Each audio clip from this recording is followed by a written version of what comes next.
Kebesaran Sultan Agung yang membawa Mataram Islam dalam masa keemasannya seolah tak berbekas.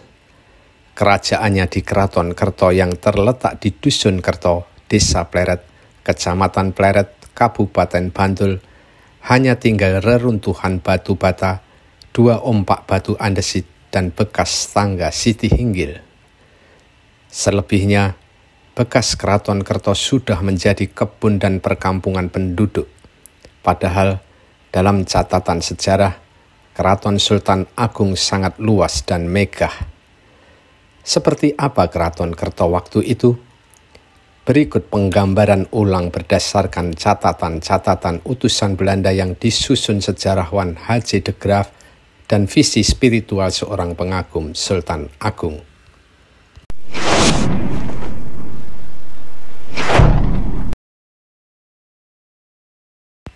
Sejak didirikan Panembahan Senopati pada tahun 1586, Keraton Mataram Islam ada di Kota Gede. Begitu juga saat tahta diteruskan putranya Hanyokrowati pada era 1601 sampai 1613. Namun, begitu Sultan Agung menjadi raja pada tahun 1613, ia merasa Kota Gede sudah terlalu padat dan keraton terlalu kecil untuk mengembangkan kerajaan. Ia pun membangun keraton baru di Kerto sekitar 8 km ke arah selatan Kota Gede. Namun, keraton itu kini sudah rata tanah. Gambaran keraton Kerto yang dibangun Sultan Agung memang sangat minim. Bahkan, utusan Belanda yang sering ke Mataram saat itu, yakni Rijsklof van Hoorn, tak memberi deskripsi yang jelas. Skets denah Keraton Kerto yang dibuat Van Hoorn ada di arsip kerajaan Belanda. Menurut sejarawan H.J. de Graaf, skets itu hanya memberi sedikit pengetahuan tentang keraton, sehingga sosok atau konstruksi Keraton Kerto milik Sultan Agung masih samar. Keraton Kerto dibangun Sultan Agung mulai tahun 1614, setahun setelah ia bertahta sebagai Raja Mataram menggantikan Hanyokrowati. Diperkirakan Sultan Agung pindah ke Keraton Kerto baru pada tahun 1622. Ini sangat mungkin karena ada catatan pada tahun 1618 Sultan Agung masih memerintahkan orang Pajang untuk mengerjakan batu andesit. Sedangkan Proboyekso atau tempat tinggal raja baru dibangun pada tahun 1620. Dan baru pada tahun 1622 Keraton Kerto dilengkapi dengan gamelan dan seperangkat wayang kulit. Yang pasti, Keraton Kerto sangat luas dan besar. Gambaran paling jelas tentang sosok Keraton Kerto diperoleh dari catatan dan laporan utusan Belanda Jan Vos yang berkunjung ke Mataram pada tahun 1624. Itu pun dia hanya menjelaskan detail-detail dari alun-alun sampai balai tempat raja menemui tamu. Selebihnya, ia tak bisa menjelaskan bagian dalam, apalagi daerah Proboyekso atau tempat tinggal raja. Menurut catatan Jan Vos setelah berkunjung ke Keraton Kerto pada tanggal 9 September 1624, di depan keraton itu ada alun-alun sangat luas. Alun-alun itu dikelilingi pagar kayu yang disusun dalam bentuk wajik. Alun-alun begitu bersih dan terawat tanpa ada rumput. Di kedua sisi terdapat bangsal dan di sana orang-orang duduk di tanah tanpa alas. Di situ juga ditanam beberapa pohon beringin yang dipangkas menyerupai payung. Kemudian ada bangsal besar dan panjang semacam estal, tempat kuda para pembesar. Lalu ada beberapa bangsal kecil tempat orang-orang terkemuka berkumpul sebelum memasuki istana. Dari alun-alun, Jan Vos kemudian masuk melewati gerbang dan ternyata berupa sebuah lapangan yang datar dan bersih serta indah. Di sini ada 2 bangsal yang bisa ditempati 50-60 orang, biasanya para pembesar.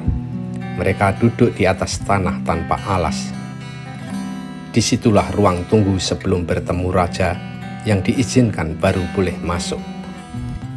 Ada gerbang dengan 2 pintu kayu. Setelah masuk gerbang ini, ada semacam lapangan lagi. Di situ ada bangsal atau balai, tempat utusan Yanfos ditemui raja. Dari sini, Yanfos tak bisa melihat Proboyekso atau tempat tinggal raja. Ia juga tak bisa melihat Siti Hinggil. Kemungkinan saat itu Siti Hinggil belum dibangun. Di sini pula raja sering mengadakan pertemuan penting dan rahasia. Menurut Yanfos, bahan bangunan keraton didominasi kayu, sedangkan bangunan yang terbuat dari batu antara lain lantai atau tangga. Ini yang menyebabkan keraton Kerto rentan oleh api karena bangunannya kebanyakan berupa kayu. Yanfos pernah menyaksikan keraton Kerto terbakar. Babat Sangkala juga menceritakan dalem ageng keraton Kerto terbakar pada tahun 1632 dan banyak abdi dalem yang tewas.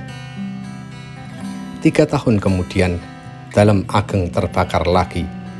Sementara Babat Mungmana juga menceritakan pernah terjadi kebakaran di Lumbung. Kesaksian Yanfos sering menjadi acuan untuk merefleksikan atau menggambarkan ulang bangunan keraton Kerto semasa Sultan Agung. Namun, catatannya masih belum terlalu lengkap, sebab selain ia belum bisa masuk ke bagian dalam lagi, kunjungannya terjadi pada tahun 1624. Padahal pada tahun 1625 sampai 1626, Sultan Agung melakukan pembangunan lagi di keraton Kerto. Dibangunlah Siti Hinggil di alun-alun. Agar alun-alun tidak sempit, maka diperluas ke utara, sehingga sangat mungkin keraton Kerto menjadi makin megah dan besar. Apalagi Sultan Agung bersifat ekspansif. Ia juga membangun kolam di dalam istana yang panjang dan lebarnya sejauh tembakan senapan atau sekitar 300 meter. Sedangkan kedalamannya adalah 3 fadem atau sekitar 5,5 meter, karena 1 fadem setara 1,88 meter. Menjelang akhir hayatnya, ia juga membendung kali opak yang kemudian disebut Pleret. Inilah yang kemudian menjadi nama keraton berikutnya yang didirikan putranya, Amangkurat I. Bendungan itu juga akhirnya diperbesar dan disebut Segoro Yoso. Selamat siang Mas Tri Hartanto nggih. Yeah, Itu Mas Tri Hartanto dari Juru Pelihara Dinas Kebudayaan Provinsi untuk menjaga situs Kerto. Keraton Kerto ini yang dulu pernah dipakai Sultan Agung Hanyokrokusumo. Nah, ini kan dulu kebesaran Mataram Islam itu justru di Sultan Agung ya Pak? Ya, Nah, tapi peninggalannya mungkin tinggal apa ini Pak di sini? Ya tinggal 2 umpak sama Pak. Jadi pintu masuknya Sitinggil. Oh, itu pintu masuk Ya, sini. ini yang di sini itu cuma Sitinggil Pak. Oh, tempat Sitinggil. Sitinggil, keratonnya kemungkinan sebelah sana Pak. Yang sekarang jadi perumahan sana. Jadi perumahan. Perumahan itu. Ya, jadi perumahan itu. Masih selatannya lagi. Jadi kolam. Oh, jadi kolam. Renang. Masih kolamnya? Ya, kolamnya enggak ada Pak, tapi sudah jadi perumahan sudah ya? jadi perumahan, tapi kalau sumurnya ada Pak. Oh asli. gitu, sumur asli Ya, zaman Sultan Agung. Itu Sultan Agung. Jadi istananya sebelah sana gitu? Jadi sebelah sana Pak. Sebelah sana. Cuman sudah hilang ya? Sudah hilang. Ya ini Sitinggilnya. Ini Sitinggilnya Pak. Ada kisah lain lagi dari kacamata spiritual. Juru rawat keraton Kerto, Tri Hartanto mengatakan, ia pernah didatangi orang dari Surabaya yang mengaku memiliki visi spiritual tentang keraton Kerto. Menurut orang itu, keraton Kerto setelah direnovasi memang sangat besar dan megah. Bahkan alun-alun Kerto memiliki 4 gerbang serupa Plengkung Gading. Kemudian sana pintu masuknya Pak. Pintu masuknya dari utara? Pintu masuknya dari utara. Oh begitu. Jadi menurut cerita itu pintu masuknya ada 4 Pak. Oh. 4 Plengkung Gading. Ya, di utara. Di utara, menurut cerita itu di utara semua. Jadi tiap Plengkung Gading itu ada prajuritnya, ada lapangan Pak kecil. Ada prajuritnya yang menjaga. Ya kemungkinan masuknya di sebelah utara dari sini berapa? Utara dari sini sekitar 1 kilo lah, sekitar. Ya. Itu Berarti besar sekali ya? Iya. Ini ada 4 ya, itu pintu masuknya dari utara. ya, seperti kayak Pelengkung Ganding di Keraton. Cuman ada tulisan Arabnya, Pak. Ya. Jadi tulisannya Arab. Itu menurut cerita orang. yang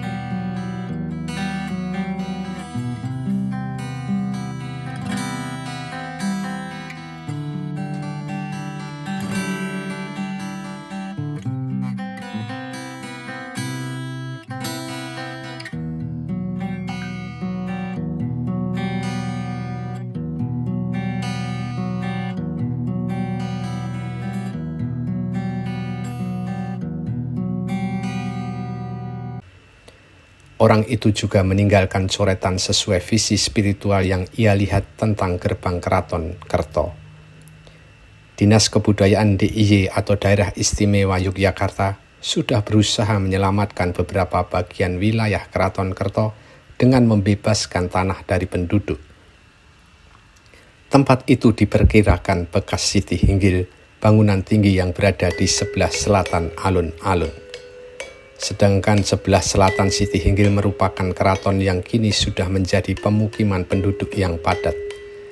Di bekas Siti Hinggil itulah peninggalan-peninggalan Keraton Kerto yang minim, karena hanya berupa 2 ompak batu andesit, beberapa bangunan dari batu bata, dan susunan batu andesit bekas tangga menuju Siti Hinggil.